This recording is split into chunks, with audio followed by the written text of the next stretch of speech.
ठळक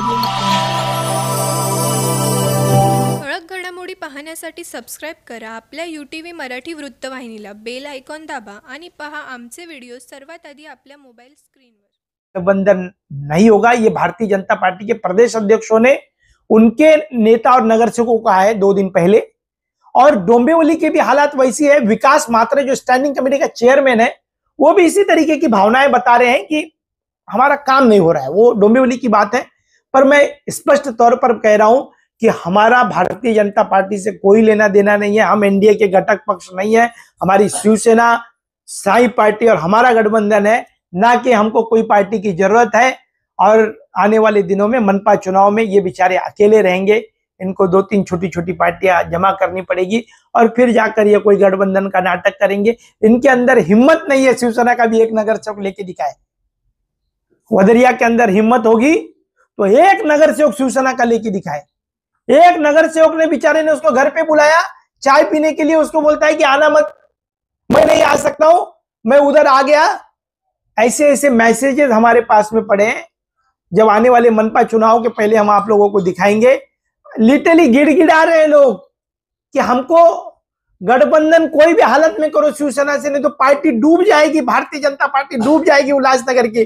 पर आदरणीय रविंद्र चौहान जी जो है वो बहुत होशियार और चाणक्य है, चाणक्य माने जाते हैं। महाराष्ट्र प्रदेश के बहुत बड़े पद पर भी है, उनको बहुत बड़ा काम भी है। मैं उनसे भी गुजारिश करूंगा कि पूरे महाराष्ट्र पर ध्यान दे, पूरे महाराष्ट्र के अंदर किस तरीके से महायुति आएगी उसके ऊपर ध्यान दे, नहीं कि उल्लासनगर के ऊपर। 2 तारीख को आ रहे। बहुत लोगों ने आश्वासित किया उनको कि हाथ पैर जोड़ते साहब, टीम ओमी कलानी के कार्यकर्ता लेके आते, आपके पास बिठाते, जितना खर्चा होगा वो हम करेंगे। ये बदरिया की हालात है, तो मैं एक ही कहूंगा कि ये गद्दार जो है भारतीय जनता पार्टी को डुबा देगा। राष्ट्रवादी कांग्रेस पक्ष के जो अध्यक्ष है शरद पवार जी, इन्होंने कहा है कि हमने जिलाध्यक्षों को बुलाया कि लोकल लेवल पे वो किसी से भी युति कर सकते हैं। तो आपका क्या प्लान है? क्या वो पार्टी को जो डीप फ्रीजर में रखी है उसको बाहर निकालने का? नहीं, वो बता रहे हैं कि पार्टी डीप फ्रीजर में है, फ्रीज में है। मैं आज ही आपको कहूंगा कि राष्ट्रवादी कांग्रेस पार्टी के सिंबल पर हम विधानसभा का चुनाव लड़े थे तुतारी पर। अब महानगर पालिका में हमारा सिंबल और कुछ होगा। हम किसी भी पार्टी के अंदर, हमारा टीओके खुद की पार्टी है, रजिस्ट्रेशन है या नहीं, राजेश वदरिया कोई कलेक्टर नहीं है, इसको बताने की कोई जरूरत नहीं है। महानगर पालिका का पीआरओ नहीं है। आजकल वो पीआरओ का काम कर रहा है, जहां पर भी डामरीकरण होता है उसका फोटो भेजता है और पूरे शहर के लोग देखते। पीआरओ नहीं भेजता, इसको काम दिया है। और दूसरा इनके पास काम है कि आमदार के साथ में घूमना, दिन भर लोगों की कंप्लेंटें करना, उनके ही पार्टी के कार्यकर्ताओं को फंसा देना। ये राजेश वदरिया कर रहे हैं। अब आप समझ जाओ मैं क्या बोल रहा हूं। उनके पार्टी को, कार्यकर्ताओं को फंसाने के लिए किस तरीके से पुलिस अधिकारियों के ऊपर दबाव तंत्र का वापर करके उनको ही फंसा देना और फिर उनको ही साथ में रख लेना, इस तरीके की भावनाएं वो प्रदेश अध्यक्ष जी को पता होगा। मेरे माध्यम से भी मैं कहूंगा कि ऐसे व्यक्ति को जो है, गद्दारों को सतर्क रहे और इसको भारतीय जनता पार्टी, आपकी पार्टी को बचाना है तो गद्दारों को हटाना पड़ेगा आपको। अध्यक्ष राजेश वदरिया ने एक वक्तव्य किया कि कालानी हर 2.5 साल में उनको नई राजनीति, नया गठबंधन और एक नया बॉस चाहिए। इस पर आप क्या बताएंगे? देखिए, राजेश वदरिया जो है वो खुद मानसिक स्थिति से बहुत ढीला नजर आ रहा है। आप देखोगे तो वो कह रहे हैं कि कालानी 2.5 साल के अंदर ऐसा करते हैं। हमारा स्पष्ट तौर पर हम दोस्ती का गठबंधन जो है वो डॉक्टर श्रीकांत शिंदे जी के शिवसेना के साथ में है और मनपा चुनाव में भी रहेगा। ये ओमी कलानी जी ने घोषणा की है, उसी के राजनीति के साथ हम आगे जाते जा रहे हैं। पर आप देखोगे राजेश वदरिया की पार्श्वभूमि तो यूपीपी जब पार्टी थी तो वहां पर राजेश वदरिया थे। उसके बाद में कांग्रेस पार्टी में राजेश वदरिया थे, राष्ट्रवादी कांग्रेस पार्टी में राजेश वदरिया थे, टीम ओमी कलानी में राजेश वदरिया, और फिर भारतीय जनता पार्टी में राजेश वदरिया गए। ऐसी 6 पार्टियां उन्होंने बदली है। जहां जहां पर स्वार्थ कम हो जाता है या स्वार्थ खत्म हो जाता है, वहां पर जाकर राजेश वदरिया वहां पर पलटू राम बन जाते हैं। टीम ओमी कलानी के यहाँ जब वो हमारे साथ में थे, स्टैंडिंग कमेटी का जब चेयरमैन ओमी कलानी जी ने उनको बनाया, वो बहुत गिड़गिड़ा रहे थे, ओमी कलानी का पैर पड़ रहे थे। हमारे सब नगर सेवक विरोध कर रहे थे कलानी महल में आकर कि ये गद्दार आदमी है, इसको मत बनाओ। पर हमने नहीं सुनकर जो ओमी कलानी ने कमिटमेंट किया था उसको पूरा करना था। स्टैंडिंग चेयरमैन बनने के बाद खुद फिर पलटू राम बन गया और फिर भारतीय जनता पार्टी में चले गया। और स्टैंडिंग चेयरमैन जब ये था तब उसके बाद में शहर में बहुत भ्रष्टाचार का बढ़ावा दिया, अपने खुद के प्रॉपर्टीज को बढ़ाया।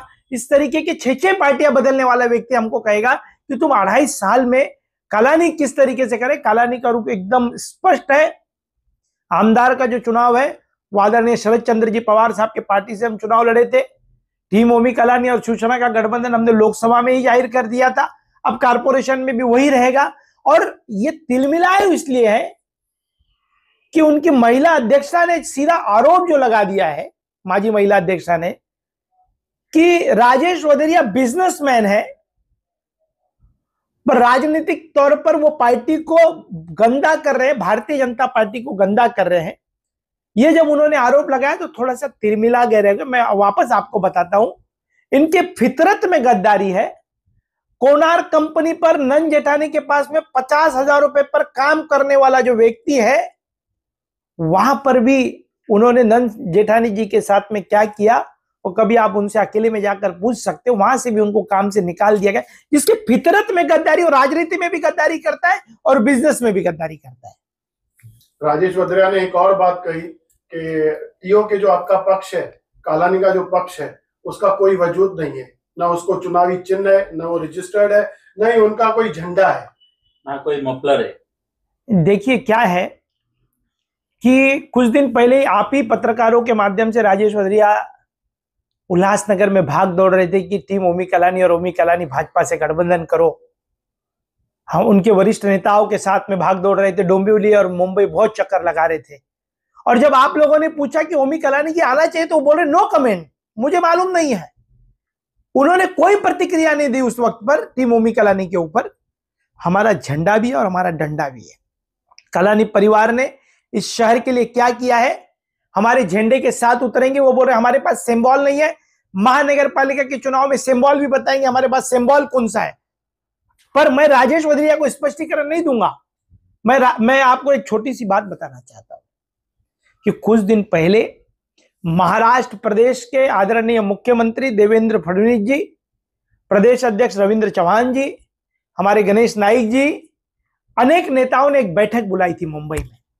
उस बैठक के, मुंबई की बैठक में महाराष्ट्र और कोंकण विभाग के सभी जिला अध्यक्ष बुलाए थे वहां पर। और सभी जिला अध्यक्षों को आदरणीय फडणवीस साहब पूछ रहे थे कि क्या करना चाहिए महानगर पालिका के चुनाव में।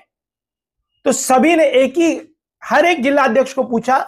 पहले अंबरनाथ के जिला अध्यक्ष को पूछा, उन्होंने बोला कि 100 बल पर चुनाव लड़ना चाहिए। मैं बता रहा हूं वहां की घटनाएं, भाजपा कार्यालय महाराष्ट्र प्रदेश की आदरणीय फडणवीस साहब के सामने क्या हुआ।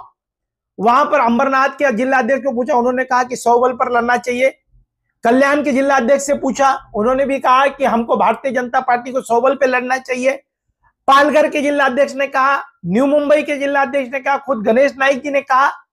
पूरे महाराष्ट्र में एक आदमी उठा उन जिला अध्यक्षों में और कहा कि साहब, देवेंद्र फडणवीस साहब को कहा कि साहब मैं बात करूं। तो उन्होंने बोला कीजिए, आप कौन? तो उन्होंने कहा मैं राजेश नानिकराम वधेरिया, मैं भारतीय जनता पार्टी का उल्लासनगर का जिला अध्यक्ष। अपना परिचय दिया। परिचय देने के बाद लोगों को लगा बहुत कुछ बताने वाले। उन्होंने कहा कि साहब, हमारी उल्लासनगर की राजनीतिक परिस्थिति बहुत डगमगाई हुई है, इसके कारण हमको शिवसेना से ही गठबंधन करना चाहिए। पूरा जो माहौल था वहां का, वो पूरे जिला अध्यक्ष और महाराष्ट्र के नेता इतने कमजोर जिला अध्यक्ष को देख रहे थे कि कितना कमजोर और लाचार है।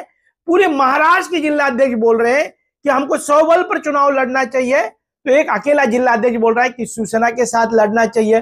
फिर आदरणीय फडणवीस साहब ने कहा कि इसको रोको। बैठक खत्म होने के बाद में आदरणीय प्रदेश अध्यक्ष ने और फडणवीस साहब ने इनको एक कैबिन में बुलाया और उनको पूछा, शहरवासियों, राजनीतिक क्षेत्र में काम करने वालों, मैं आप लोगों को बताना चाहता हूं अकेले कैबिन में क्या बात हुई। तो फडणवीस साहब ने पूछा कि आपकी तैयारी नहीं है क्या? इन्होंने कहा कि साहब, आज हमारे पास सिर्फ 22 नगर सेवक है भारतीय जनता पार्टी के, उसमें से भी 5-6 जा सकते हैं। आज शिवसेना, टीम ओमी कलानी और साई पार्टी का जो स्टैंड है वो 45 के तक पहुंच जा रहा है। हम सत्ता में नहीं लौट पाएंगे, हम कहां पर भी सत्ता नहीं होंगे। मैं आपके हाथ पैर जोड़ता हूं कि आप शिवसेना से गठबंधन करो, नहीं तो मुझे भी ओमी कलानी चुनाव हरा देगा।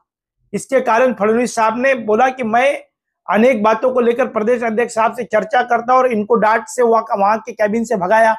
उसके बाद वहां से निकलकर मुंबई के कार्यालय से निकलकर प्रदेश अध्यक्ष रविंद्र चौहान जो जी हैं, उन्होंने राजेश भदौरिया को डोंबिवली कार्यालय पर दूसरे दिन बुलाकर उसने स्पष्ट शब्दों में कहा मराठी में, अरे वेडा झालाय का, फालतू माणूस, कळत नाही का, अशा वेळी कुठल्या प्रसंगावेळी काय बोल, ये रविंद्र चौहान जी बोल रहे इस तरीके के शब्द, येड़ा है, पागल है, इसको समझ में नहीं आता है। उनका कहना था कि 100 बल पर तैयारी करनी चाहिए। उसी बैठक में प्रदीप रामचंदानी और उनके कार्यकर्ता बैठे थे, जमनू पुरस्वानी, उन्होंने कहा कि 100 बल पर लड़ना चाहिए। अकेला आदमी बोल रहा था कि नहीं लड़ना चाहिए, क्योंकि ये बता रहा था कि मैं हार जाऊंगा, मैं नहीं क्षमता कर पाऊंगा। उन्होंने कहा कि तुम्हारी 78 कैंडिडेटों की तैयारी है कि नहीं।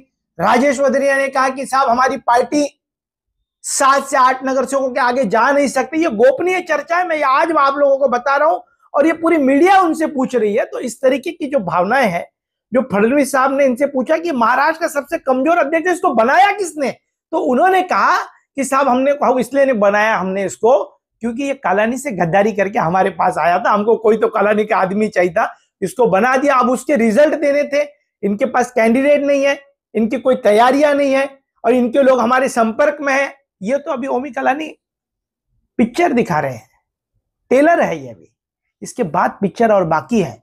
इनके अनेक लोगों को ओमी कलानी के संपर्क में है। आने वाले 10 और 11 तारीख के बाद में इनकी क्या हालत होगी वो पूरा शहर देखेगा, क्योंकि इसकी जो कार्य प्रणाली है भदौरिया की वो बहुत निंदनीय है। जिस तरीके से ये जो मैं बातें बता रहा हूं, ये प्रदेश कार्यालय की बात कर रहा हूं। रविंद्र चौहान साहब के यहां पर क्या हुआ उसकी बातें बता रहा हूं मैं, किस तरीके से कमजोर अध्यक्ष को बनाकर, धंधोरी अध्यक्ष को बनाकर, लुटेरे को एक अध्यक्ष बनने के बाद उसकी क्या पार्टी की हालात होती है। आज भारतीय जनता पार्टी के जो निष्ठावंत उनकी हालात क्या है, जमनू पुरस्वानी जी के आज हालात क्या है, आज लाल पंजाबी जी के हालात क्या है, राम चार्ली जी के हालात क्या है, इनको वो पूछते तक नहीं है। इनको कोर कमेटी की, तो महेश शुक्रमानी हमारे नेता, भारतीय जनता पार्टी के नेशनलाइज्ड नेता, उसके हालात क्या है आज, उनको तो कोई पूछने को तैयार नहीं। उनको 5 साल तक भारतीय जनता पार्टी में अन्याय हुआ, भले मैं विरोधक हूं, हमारी विचारधारा अलग अलग होगी, राजेश भदौरिया उनको पूछता तक नहीं है। ऐसे कमजोर है, उसको पता है कि पार्टी में हलचल सी मच गई है और पूरे प्रदेश के अंदर एक ही था कि ये कौन अध्यक्ष है कि जो 78 कैंडिडेट नहीं खड़ा कर पा रहा है। और आज वो हमको पूछ रहे कि तुम्हारा डंडा और झंडा क्या है। महानगर पालिका के अंदर टीओके शिवसेना साई पार्टी का महापौर भी होगा, झंडा भी हमारा होगा और डंडा भी हमारा होगा। ये उन्होंने और एक आरोप किया कि पंचम कलानी ये जो लेडी है ये राष्ट्रवादी कांग्रेस शरद पवार गुट की जिलाध्यक्ष है, लेकिन उन्होंने प्रवेश लेते वक्त उनका तुतारी का भी जो सिंबल है उसका भी मफलर यूज नहीं किया। उन्होंने सादा मफलर क्यों यूज किया? देखिए, वो एक जमाना था जब मफलर डालते थे लोग, अब लोग अच्छे और मफलरी शॉल से हम स्वागत करते कालानी माल में। और हम जब भी ये जो मफलर डालते भारतीय जनता पार्टी का, वो मफलर डाल के ये पार्टी में समाविष्ट करते हैं। हम शॉल डालकर कालानी परिवार में उनका स्वागत करते हैं, हम परिवार का सदस्य बनाते हैं उनको अपना, न कि एक राजनीतिक पार्टी के रूप में उनको काम करवाते। हम अपने परिवार का सदस्य बनाकर कालानी परिवार ने किए हुए कामों को लोगों के घरों तक पहुंचाने की संकल्पना देते हैं। हमारे परिवार का सदस्य बनता है वो, और हम परिवार जैसे, कौटुंबिक परिवार जैसे हम उनके साथ में रहते हैं, न कि भारतीय जनता पार्टी का। आज शहर में भारतीय जनता पार्टी की स्थिति क्या है? राजेश भदौरिया 35-30 लाख रुपए लेके घूम रहा है नगर सेवकों को, ये पैसे लो और हमारी पार्टी में आओ। नेशनलाइज्ड पार्टी है, एक तरफ केंद्र के अंदर तुम्हारी सरकार है, प्रधानमंत्री जी तुम्हारे इतना काम कर रहे हैं, मोदी जी, देवेंद्र फडणवीस जी हमारे महाराष्ट्र के अंदर काम कर रहे हैं। जब महाराष्ट्र में तुम्हारी सरकार है, केंद्र में तुम्हारी सरकार है, तो उल्लासनगर में 35 लाख रुपए देकर नगर सेवकों को खरीदने की जरूरत क्या है? क्योंकि जिला अध्यक्ष कमजोर है। कमजोर हो, पर जो मुझे बहुत दुख हुआ, हमारे शहर का हालात, शहर का जो उल्लासनगर का नाम है, वो राजनीतिक पार्टियां अलग अलग होगी, विचारधाराएं अलग अलग होगी, पर इतने बड़े मंच पर जहां पर आदरणीय मुख्यमंत्री साहब बैठे हुए हैं, प्रदेश अध्यक्ष के सामने ये कह देना कि मैं अकेले चुनाव नहीं लड़ पाऊंगा, तो मुझे बहुत, हमारे शहर का नाम खराब हो रहा था उस हॉल के अंदर कि ऐसा कमजोर अध्यक्ष कहां से आ गया जो खुद के बदौलत अपने पार्टी को नहीं खड़ा कर पाता है। और वो अब हमको पूछ रहा है तुम्हारा डंडा और झंडा कहां पर है। पिछले समय जब मनपा का चुनाव हुआ था ये हमारे साथ में था, अब भी इसने गद्दारी की है। जब पिछले मनपा चुनाव में राजेश वदरिया हमारे साथ में था, स्टैंडिंग कमेटी का चेयरमैन हमने बनाया, ओमी कलानी जी ने बनाया, फिर गद्दारी कर दी, फितरत में गद्दारी है। उसके बावजूद अब हमको पूछ रहे हो टीओ के क्या है। मनपा के चुनाव में पता चलेगा टीम ओमी कलानी क्या है, महापौर किसका बैठेगा, किस तरीके से करेंगे। मैं आज भी कह रहा हूं कि ऐसा व्यक्ति जिसने उल्लासनगर को लूटा है, जिसने अपने वार्डों में समाज मंदिर वदरिया फाउंडेशन के नाम पर कर लिया है, जिसने नकली पेपर बनाकर सिंधी समाज के लोगों को रीडेवलपमेंट के नाम पर नकली पेपर बनाकर करोड़ों रुपए के घोटाले किए हैं, ये ऐसा व्यक्ति हमारी मड़वी मैडम को क्या बोल रहा है, लॉलीपॉप दिया है। एक महिला और मागास वर्गीय महिला को इस तरीके की भाषा का प्रयोग करना कहां तक उचित है। हमारे मागास वर्गीय महिला समाज के लोगों को इस तरीके की वाणी का, इस तरीके का बोलना, राजेश वदरिया मुझे लगता है कि मानसिक स्थिति उसकी ठीक नहीं है। वो मुंबई डोंबिवली यहां पर जाकर बहुत तंग आ चुका है। केंद्र प्रमुख था, पन्ना प्रमुख था, बड़ी बड़ी बातें कर रहा है। अरे 2018 में तुम पार्टी में गए, मड़वी मैडम तो 2012 से पार्टी में, अच्छा खुद ही बता रहा है, और खुद जाता है 2018-19 में पार्टी में जाए, सिर्फ 2 साल हुआ है। और अब वो गद्दार आदमी निष्ठावंत भारतीय जनता पार्टी के लोगों को बता रहा है कि मैं किस तरीके से पार्टी में काम कर रहा हूं, मैं कैसे लेके जा रहा हूं। हकीकत में मड़वी मैडम ने जो कहा है, क्योंकि वो उनके साथ में रहे, उन्होंने कहा है कि पार्टी जो है भारतीय जनता पार्टी वो अब एक कॉन्ट्रैक्टरों की पार्टी बन चुकी है, कॉन्ट्रैक्टर लॉबी वहां पर सक्रिय है। उन्होंने कहा, ये मैंने नहीं कहा, उन्होंने कहा है कि राजेश वदरिया बिजनेसमैन है। मैंने ये बता रहा हूं कि वो बिजनेसमैन है, उनको थोड़ा कम अनुभव रहेगा, बिजनेस में भी चीटर है, चीटिंग करता है। तो इस तरीके की जो भावना है वो उनकी होगी। ये जो उन्होंने कहा कि अश्विनी मड़वी जी ने गद्दारी की थी, संजय गुप्ता का काम किया था, इसलिए हमने उनको पद नहीं दिया। लेकिन जिस संजय गुप्ता ने पूरे पार्टी से गद्दारी करके कुमार आइलैंडी के खिलाफ फॉर्म भरा था वंचित से, उनको तो इन्होंने पार्टी में ले लिया। देखिए, एक तो मुझे जो जानकारी लग रही है कि मड़वी मैडम जब संजय गुप्ता जी का काम कर रहे थे, तब संजय गुप्ता भारतीय जनता पार्टी में ही थे। भारतीय जनता पार्टी में वो काम, दही अंडी का कार्यक्रम था, वहीं पर वो थे, तभी उन्होंने वहां पर काम किया होगा, ऐसा मुझे जो दिख रहा है।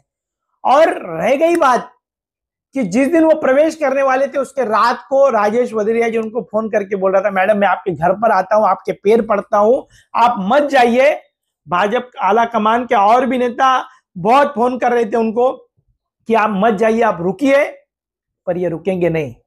ये निष्ठावंतों के साथ में, निष्ठावंतों की कुर्सी पर गद्दारों को बिठाया भारतीय जनता पार्टी ने, इसका भुगतान भुगतना ही पड़ेगा भारतीय जनता पार्टी को। मकसद था भारतीय जनता पार्टी का कि कालानी के गद्दारों को लाकर जिला अध्यक्ष पर बिठाकर कालानी को कैसे टक्कर देंगे। ऐसे टक्कर देने वाले 1750 लोग आए कालानी परिवार के साथ में, गद्दार गद्दार रह गए, चुनाव भी आ रहे, उनकी मानसिक स्थिति क्या है, इसको राजेश वदरिया की पृष्ठभूमि में आपको थोड़ा बताऊंगा। कॉप्ट किसने बनाया? पप्पू कलानी और ओमी कलानी जी ने। उसके बाद नगर सेवकों को राष्ट्रवादी कांग्रेस पार्टी का टिकट किसने दिया? पप्पू कलानी जी ने। कांग्रेस का टिकट किसने दिया? पप्पू कलानी जी ने। इस तरीके की उसकी पृष्ठभूमि रही है। कुछ 6 पार्टियां बदलकर अब वो हमको बताएगा, हम निष्ठावंतों को बताएगा कि पार्टी और का झंडा और डंडा क्या होता है। कारपोरेशन के चुनाव के पहले पता चलेगा, इसके हाथ में डंडा हरदम रहता है। मैं भारतीय जनता पार्टी के सभी लोगों से भी कहूंगा कि आज आपका और हमारा गठबंधन नहीं होगा। हम विपक्ष में हैं, आप सत्ता पक्ष में हो, पर याद रखना ये गद्दारी तुमसे भी करेगा, तुम्हारे निष्ठावंतों से भी करेगा, पार्टी को डुबा देगा आप लोगों की। और ऐसे टाइम आ जाएगा पार्टी के अंदर, अभी भी महानगर पालिका के अंदर 5 से 6 नगर सेवक भारतीय जनता पार्टी के आने वाले हैं, उसके बावजूद भी देखना ये क्या पार्टी की हालत कर देगा। आपने बताया कि बीजेपी के नेता गठबंधन को लेकर अपने प्रदेश नेताओं से बातचीत कर रहे थे, क्या आपकी भी गठबंधन को लेकर कि शिवसेना का गठबंधन महायुति में बीजेपी के साथ बना रहे, ऐसी कोई चर्चा हुई आपकी भी श्रीकांत शिंदे से या एकनाथ शिंदे जी के साथ? नहीं, बिल्कुल नहीं। पहले भी जब जिस दिन हमारी घोषणा हुई उसी दिन मैंने पत्रकारों को कहा कि हम एनडीए के घटक पक्ष नहीं है, हमारा जो गठबंधन है वो शिवसेना से है। शिवसेना का गठबंधन किससे हो हमें नॉलेज नहीं है। हम भारतीय जनता पार्टी के गठबंधन के साथ में नहीं रहेंगे। ये तय था, ये तय हुआ था, ये तय के कार्यक्रम के साथ में था। जब भारतीय जनता पार्टी के प्रदेश आला कमान के नेता ओमी कलानी जी के साथ में 2 महीने तक संपर्क में रहे कि आप आइए, उस वक्त पे कभी नहीं पूछा टीम ओमी कलानी कौन है। यही जिलाध्यक्ष था, यही बोल रहा था नो कमेंट, मुझे कोई जानकारी नहीं, मुझे कुछ मालूम नहीं, प्रदेश के आला कमान के नेता उसके ऊपर निर्णय लेंगे।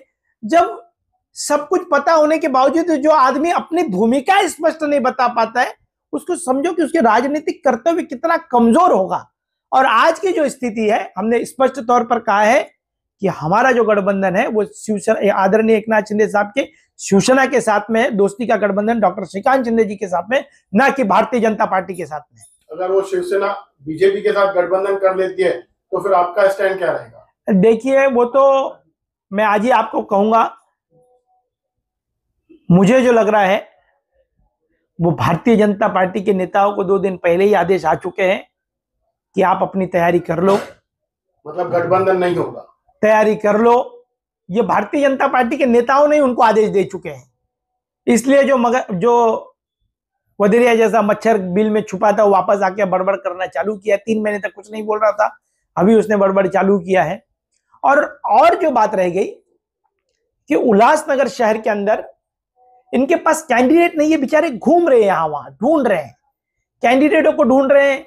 एक आदमी शाड़ फाटक पर खड़ा है 35 लाख रुपए लेकर, राजेश वधेरिया बिरला गेट पर खड़ा है 15 लाख रुपए लेकर, एक आदमी अशोक सम्राट नगर के यहां पर खड़ा है 12 लाख रुपए लेकर।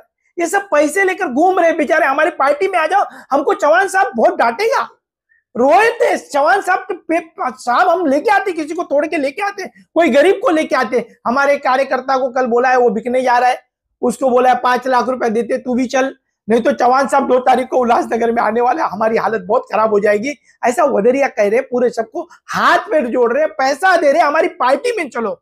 हम पैसे देकर कार्यकर्ता नहीं लेते, हम स्पष्ट तौर पर कह रहे हैं, डंके की चोट पर कह रहे हैं, जो भी शहर का विकास और सुरक्षा चाहेगा वो कलानी के साथ में जुड़ेगा, वो ओमी कलानी के साथ में जुड़ेगा। नए चेहरों को इस बार ओमी कलानी मौका देने वाले, और आने वाले दिनों में अच्छे चेहरे, नए चेहरे महानगर पालिका के अंदर उतरेंगे। टीम ओमी कलानी शिवसेना और साई पक्ष का महापौर होगा। ठळक घडामोडी पाहण्यासाठी सबस्क्राईब करा आपल्या UTV मराठी वृत्तवाहिनीला, बेल आयकॉन दाबा आणि पहा आमचे व्हिडिओ सर्वात आधी आपल्या मोबाईल स्क्रीनवर।